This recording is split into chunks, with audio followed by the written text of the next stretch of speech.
So I wanted to figure out how I could test fans to see if people are actually getting their money's worth out of purchasing fans. I've got a PC case that came with 5 fans. What we're going to do is we're going to test out the stock fans that this PC case came with against some budget fans versus high-end fans. All right, first and foremost, let's talk about this case. This is the Phanteks Flux Pro. The reason why I picked this case to test out these fans is because, one, it comes with 5 fans, and they're good fans. And this case happens to be one of the best rated recent cases that came out. I want to eliminate any other potential variables when testing these fans to see if it's indeed the fans that are making a difference, i.e. the quality of the fans and whether or not that cost is going to come into play on challenging whether or not the cooling is good. Now, obviously, if it doesn't cool well enough, that could endanger expensive components like your CPU, your GPU, your motherboard, things like that. I decided to use an AIO for this, and because of the size and nature of that case, I can do the 420 millimeter. Again, I oversized it to your more common 360 millimeter radiator because I wanted to eliminate as many variables as I can as to the cause. I don't want to figure out whether or not it's the radiator that's the problem and it's not the fans, right? So this helps to minimize that potential. And this is a pretty well rated AIO. It comes with 3 140 millimeter fans, and this thing runs about $140. Now I'll talk a little bit more about what my test methods are going to be once we go through everything. And these are fans from Thermalright. And I do like Thermalright's products, especially things like their Peerless Assassin air cooler, things like that. They are probably one of the most competitive companies when it comes to specifically CPU cooling products and case cooling products and things like that. And so here's 2 boxes of 140 millimeter fans. They come in 3 packs, and a box of 120 millimeter fans. I have these fans. I didn't go with Noctua because, one, I just don't like Noctua. I don't like the way their fans look. I know that they're supposed to perform well, so feel free to burn me at the stake in the comments if you want, but I don't like the look of their fans, and I certainly don't like their pricing. And it's Noctua that made me want to put this kind of thing to the test because they're so expensive. But instead I got these, and these came out, I want to say they came out in Computex 2025. I think they were announced. Maybe it was 2024. And this is the T30 fan. And these blades are liquid crystal polymer, otherwise known as LCP. And so this is supposed to be one of the premium and best performing materials to use in fan blades because they have low noise and high performance when it comes to cooling. But you have to pay a premium for it, right? And so the 140 millimeter T30 fans came in at, I think it was like $115 for a 3-pack versus, $18.40 over there for a 3-pack. So almost 10 times as much, right? And then the T30 120 millimeters came in at $110. Again, almost 10 times the amount for the 3-pack of the Thermalright 120 millimeters. Now, that's not to say that that's going to scale, right? So just to set proper expectations, I don't expect these fans to do 10 times better cooling than these fans. That's not the point here. The point is how much better, if they do better, how much better do these fans perform in cooling than these fans, with the knowledge that we're paying almost 10 times as much for these fans, right? So that's the reason. All right, so and I said earlier I was going to talk a little bit about my test methodology. So my plan is to test that case with the stock fans, with the Be Quiet Silent Loop AIO with its stock fans. And then I'm going to replace all those fans with these fans, both the case and the AIO. Run the exact same tests at the exact same ambient temperatures, and then do it again with these fans. So there's a lot of different ways to test these fans, right? You could do full throttle torture tests. You can do 100% fans. Then you can do temperature normalized. You could do sound normalized. You could do all kinds of different things. But then my testing becomes insane, where it's going to take me like a month of testing for me to get all that data together. I'd rather do it like you guys would use it, which is to put these things in, run the PC the way the PC is going to run, and let you know what the differences are and whether or not the cost difference is worth it. All right, so let's go over some of the components that I'm going to use to run these tests. Mostly because I just want you to know what I'm using to run these tests, but also write down in the comments if you disagree with any of the choices I'm making and why. All right, the motherboard here is the MSI X870E Carbon Wi-Fi, and the CPU is the 9950X3D. Now, that also has the contact frame that I sometimes use in builds. The reason why I use contact frames is because, for those of you not aware of it, when you have the ILM, or the independent loading mechanism is what ILM stands for, which is that lever mechanism with the little plate that comes down and presses down on that CPU. What that does is it creates an indiscernible bowing in the IHS for the CPU, which is the integrated heat spreader. And so when you do that, when it creates that bowing, or sometimes it creates a concave kind of thing versus convex, then the cold plate on a cooler, whether it's an air cooler or an AIO, may not have as much of a good contact or full contact with that IHS to help dissipate that heat.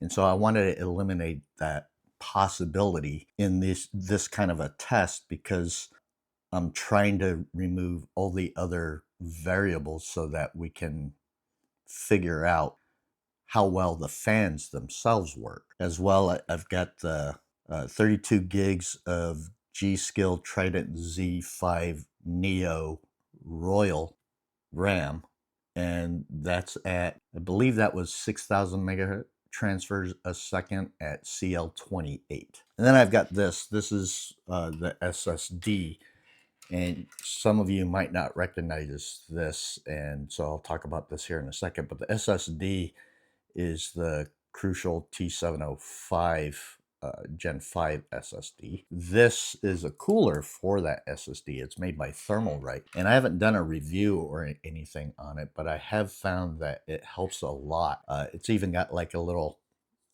integrated fan right here, and I haven't used it with the fan, just the heat sink. As you can see, it's got a couple of heat pipes right here that goes through the heat sink, and that helps to dissipate heat as well. And so it fits into, the SSD fits into this kind of like of a sandwich kind of thing. And then you slot the SSD in. Now I've got two GPUs here, right? They're both RTX 5090s. And I did a video a bit ago where I tested the MSI Ventus 3X OC 5090 versus the HP's OEM 5090 that I pulled from a 45L omen. And I found that this HP GPU, believe it or not, way better at cooling than this MSI 5090. So much so that it bordered on almost as if it were water cooled. That's how well it cooled. And if you haven't checked that video out, but you're interested in those kind of results, then feel free to take a look at that video at your earliest opportunity. But just know that this GPU cools so well that I don't think I want to use this GPU for this kind of test. I kind of want to use this GPU because it's a more standard kind of build. And at the same time, it gets a little on the toasty side sometimes. And so the delta of difference that the fans can create for cooling a GPU can be greater.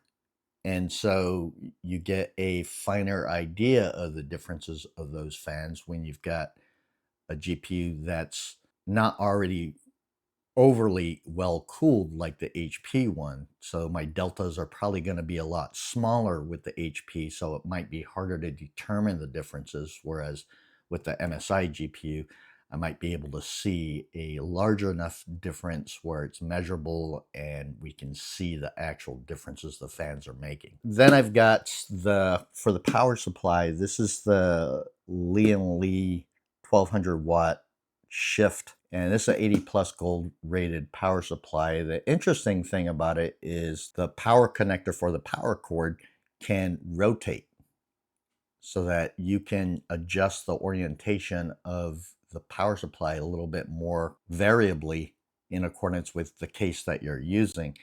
And I've been wanting to test this power supply out for a little while now. So I decided, while I'm at it, I might as well get this power supply and test that out too. So I'm going to start putting everything together and run some tests.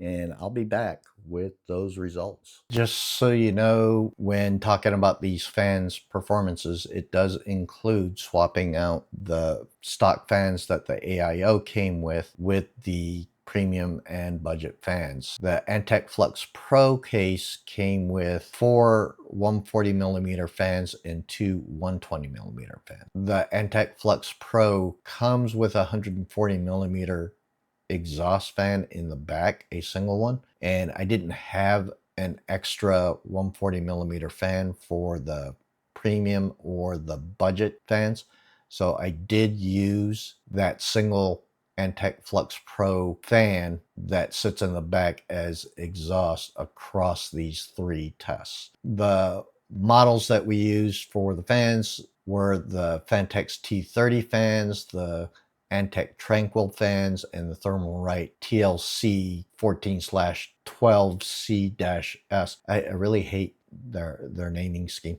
But to be clear, that is a TLC14C-S and TLC12C-S. And so for the T30s, the 140 fans can max out up to 2,500 RPMs. The 120s can max out up to 3,000 RPMs. But the Phanteks fans come with 3 different modes. There's a little switch on the hub of the fans that you can use or switch between. And so the hybrid mode is the lowest RPMs. I want to say that it's like 1,200 RPMs. Maybe it was 12 and 1,500 RPMs. I can't remember which.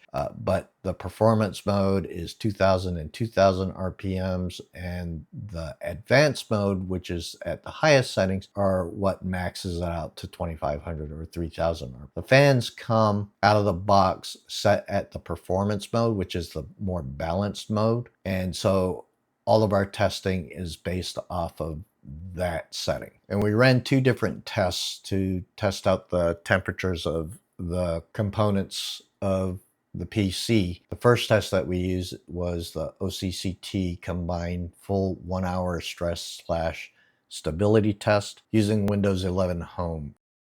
Here's a CPU temperatures and power draw, which were pretty much the same. The premium fans and the stock fans that it came with were pretty much the same. I mean, 0.4 C of difference is not huge. We do have an okay amount of difference using the budget fans by about 3 degrees between the premium fans and the budget fans, and 2.6 degrees of difference between the stock fans and the budget fan. The RAM temperatures came in pretty close together. Our biggest delta is 2.5 degrees of difference between the premium fans and the budget fans. We got 1 degree of difference between the stock fans and the premium fans, and 1.5 degrees of difference between the stock fans and the budget fans. The SSDs, however, did have a bit of a difference between the premium fans and the budget fans. We've got 11 degrees of difference between the two, and 10 degrees of difference between the stock fans and the budget fans. Yeah, the budget fans was having a hard time cooling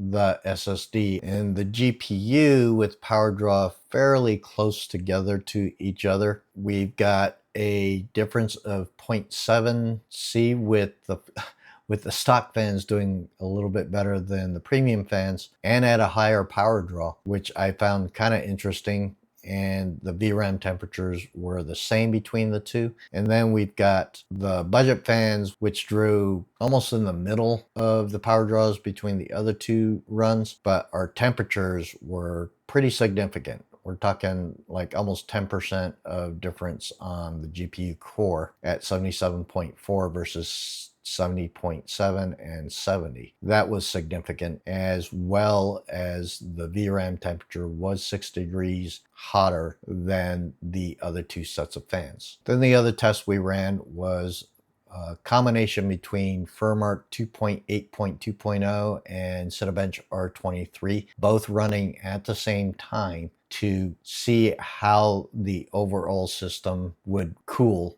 with these fans. And so the CPU temperatures with the exact same power draw across the board were pretty close together, but there is enough of a difference to talk about between the lowest and highest, which is about 1.7 degrees of difference that we're looking at.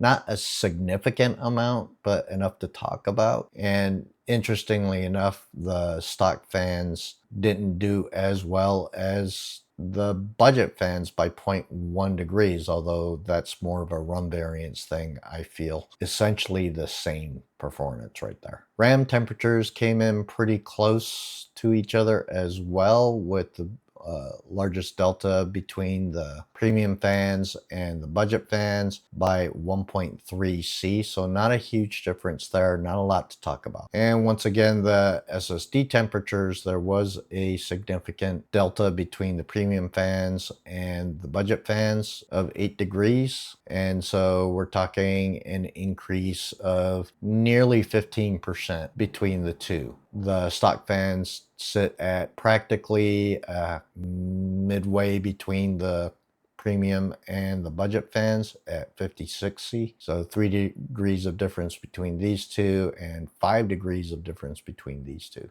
And the GPU results, the power draws, as you can see, were pretty decent amount of difference, which I found kind of odd, but you know, considering the 12 volt 6x2 cable has issues and that power delivery has issues with that cable, it's not a huge surprise. It didn't raise any red flags as far as I'm concerned, but if you think that that's significant enough to talk about, feel free to write down something in the comments for me. As far as the results are concerned for temperatures, the VRAM temperatures came in the same for the premium and stock fans, and we only have about a 0.7 degree of difference between the stock and the premium fans. I do find it interesting that the stock fans perform slightly better than the premium fans, but we're talking about what, 1% of difference there. The budget fans didn't fare as well, with the GPU core at 79C and the VRAM temperature at 80C. We're not talking about a huge amount of difference here, but enough to talk about, where we've got close to about like maybe 5% of difference between these two and this one. So just enough to talk about, but nothing concerning. That those temperatures are well within specs. So those are the results. And of note is I misspoke as far as the power supply I use, which I said in the charts, the Lee & Lee Edge 1300 watt 80 plus platinum, which is the power supply I normally use when I test things out, because I know it's a good power supply, it's very efficient, and I actually love using that power supply. But I did want to talk about the overall temperature differences, especially considering the costs of the fans. So, you know, ranging anywhere from $50 for the set of budget fans to $109 for the Antec Tranquil fans, which came stock with this PC case. So technically it didn't cost more, but if you wanted to get those particular fans for a different case, then that's what your cost point is. And then the T30 fans being over $300 in cost, like $316 I think it was before tax. This might sound a little bit confusing, so I'm gonna probably put some text off to the side here so that you can follow along. The average top delta, so meaning the best temperature for the CPU to the worst temperature for the CPU running these tests. How do I put this? So the average between the two tests for each component, those temperatures per sets of fans, right? And so the biggest variance or the biggest difference in performance averaged about 3% for the CPU thermals, with the T30 being the best, and then the stock fans being the next best, and then the Thermalright budget fans being the worst. So at best, we've got a 3% difference on average between the two tests. Interestingly enough, we only have 1.4% of difference between the stock fans and the T30 fans when it came to the CPU temperatures. Average for the memory temperatures came in at 3.7% between the best performing fans, which were the T30s, and the worst performing fans, which were the budget fans, the Thermalright fans. And between the stock fans and the T30 fans, we're talking 1.8% of difference between the memory temperatures. The SSD temperatures was probably one of the more interesting sets of data, because the budget fans compared to the T30 fans, we're talking about a 17.5% of difference in temperatures between those two sets of fans, with a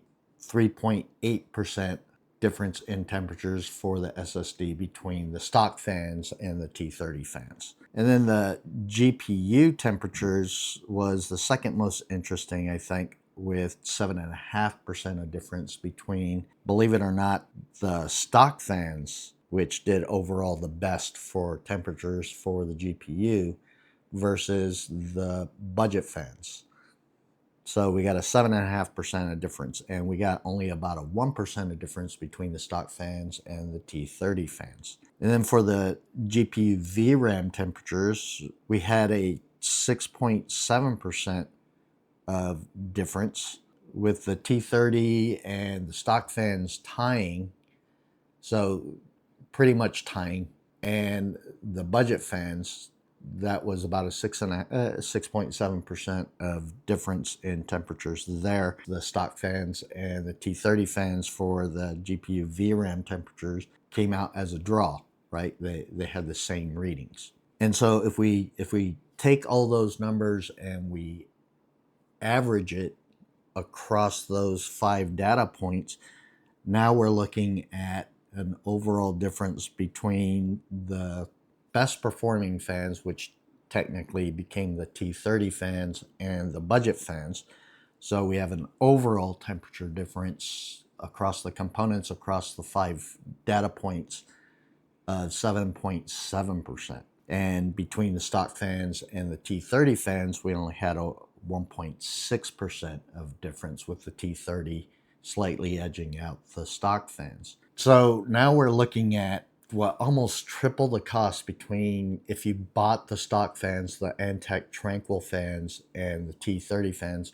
We're almost triple the cost for really very little improvement. Even to a certain degree, the budget fans, which are more than 6 times less than the T30 fans,